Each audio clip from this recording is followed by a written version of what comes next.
The very mention of Mongol warriors conjures visions of a formidable military force, one that carved out an immense empire across Eurasia. But how did this legendary power emerge? And who was the mastermind behind its unprecedented expansion? We're about to uncover their story. Our journey begins in the late 12th century, amidst the harsh Mongolian steppes, where a brutal power struggle raged between tribal leaders. In this fierce contest for dominance, a brilliant military commander named Temüjin began to distinguish himself with remarkable success. By the year 1206, Temüjin had skillfully united all the disparate Mongol tribes under his singular authority.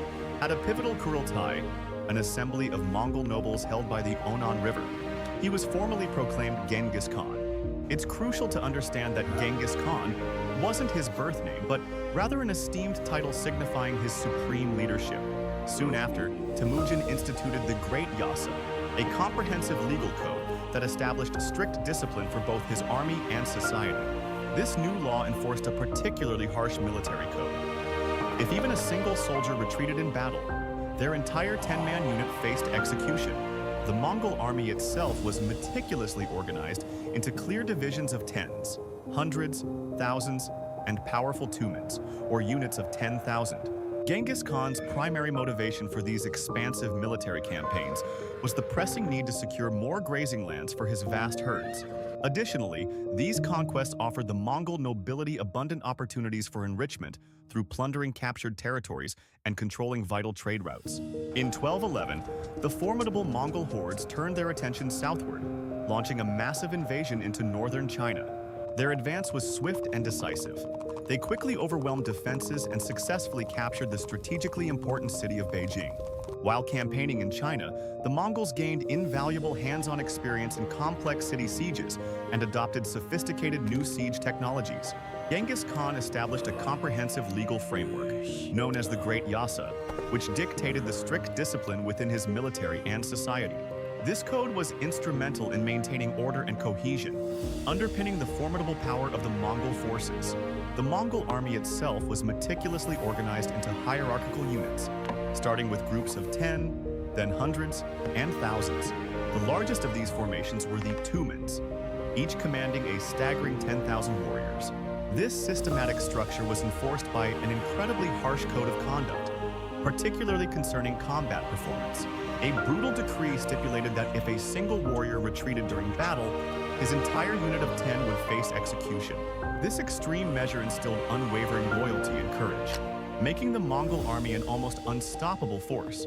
By the year 1221, the relentless Mongol campaigns had successfully brought the vast territories of Central Asia under their dominion. This monumental conquest further expanded their burgeoning empire, securing a significant strategic region. However, this expansion came at a severe cost for the conquered lands and their inhabitants. The Mongols systematically destroyed the sophisticated and unique irrigation systems that had sustained agriculture in Central Asia for centuries. This act of devastation had profound and lasting consequences, altering the region's ecological and agricultural landscape. Not long after securing Central Asia, a portion of the Mongol army embarked on yet another ambitious military expedition. This formidable contingent began its advance westward, pushing into the strategically vital region of Transcaucasia. Their continued expansion demonstrated the Mongols' insatiable drive to extend their dominion across even more distant territories. Soon after their expansion into Transcaucasia, in 1223, a significant battle unfolded on the Khalkha River, marking the first major clash with Rus's forces. These Rus's contingents had arrived to provide assistance to their Cuman neighbors, who were already facing the Mongol onslaught. However, the combined Rus's Cuman army suffered a devastating defeat in this encounter against the formidable invaders. Historians attribute this loss to the fragmented state of Rus's principalities and the superior expertise of the Mongol commanders. Regardless of the reasons, the Mongols advanced as far as the Dnieper River before withdrawing back to their homelands. Crucially, this campaign provided them with invaluable intelligence regarding the prospects of future military expeditions into the West. A few years later, in 1227, the great Genghis Khan passed away, leaving behind an immense empire. His vast domains were subsequently divided into several uluses, each placed under the rule of his direct descendants, the Chinggisids. While these rulers were nominally subordinate to the Great Khan, in practice, They exercised complete autonomy over their territories. Years later, in 1235, a Grand Kurultai, or General Assembly, convened to decide on a renewed and comprehensive campaign to the west. The Mongols first turned their attention to Volga, Bulgaria, conquering its lands before proceeding to seize the territories of the Cumans. By the autumn of 1237, their formidable forces had reached the very borders of the Russes principalities, poised for a full-scale invasion. In December of that year, the Mongol army launched its devastating offensive, with the city of Ryazan being the first to fall. Ryazan was utterly razed, its inhabitants massacred, and its treasures plundered, setting a grim precedent for other Russes cities. Following the devastation of Ryazan, the Mongol forces swiftly advanced through the Russes' lands. They systematically captured cities within the Vladimir-Suzdal Principality, including Kolomna and Moscow.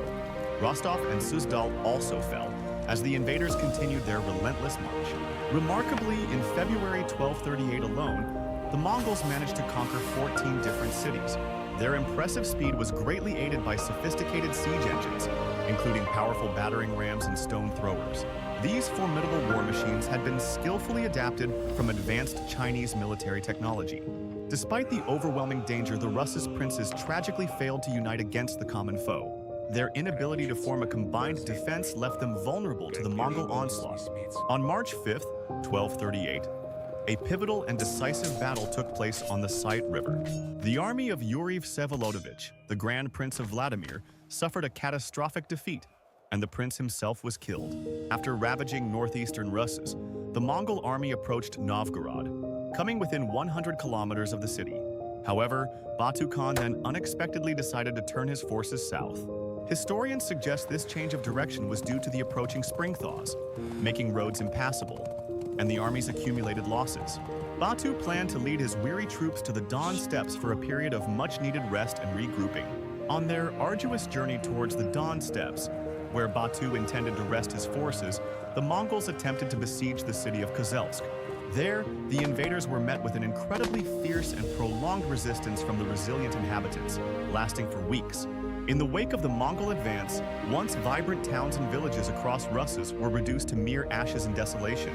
Skilled artisans were forcibly taken captive, and countless other residents were tragically sold into brutal slavery. Despite these devastating victories, Batu could not find true peace or security as his armies pushed further into Europe.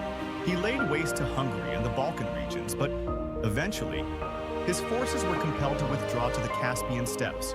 The relentless campaigns and heavy losses incurred during the conquest of Rus had severely drained his army's strength. This profound exhaustion was the primary reason why, when faced with renewed opposition in Europe, the Mongol advance stalled. Not a single Russes city willingly opened its gates to the conquerors, even though their people understood the dire fate that awaited them. The overwhelming numbers of the Mongol army, coupled with the unmatched power of their cavalry, were formidable advantages. Crucially, the persistent internal strife and disunity among the Russes' princes also paved the way for Mongol military triumphs in these lands. Through these conquests, the Mongol Empire rose to become the largest and most dominant state of that historical epoch. The strategic vision of Genghis Khan and the subsequent actions of his descendants profoundly altered the trajectory of global history forever. We hope this narrative has illuminated a crucial chapter in history. If you're eager for more tales, consider supporting our channel to help us continue exploring the past.